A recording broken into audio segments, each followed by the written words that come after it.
Hello guys, welcome back to the channel. And this today's tutorial, I'm going to show you how to create a GIF using InShot application.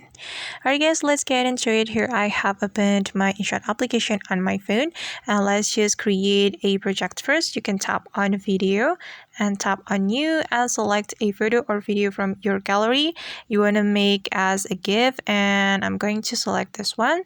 Tap on the video or the photo, then you can tap on this checkmark button to import the photo or video to the InShot project. Okay, and I'm going to crop the video. Just click on the crop button right here. If you want to crop it, then I'm going to crop it like this.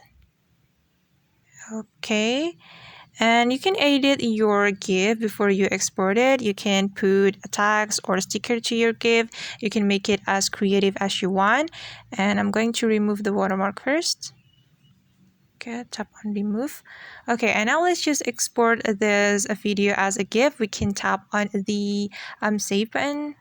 Okay, then we can click on the format, and since we want to create a GIF, we can tap on the GIF format.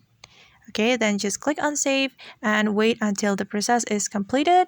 And after the process has been completed, the GIF will be saved to our gallery. And alright guys, that's how we can create a GIF using InShot application. I hope this tutorial will be helpful for you. Thank you so much for watching, and see you on the next video.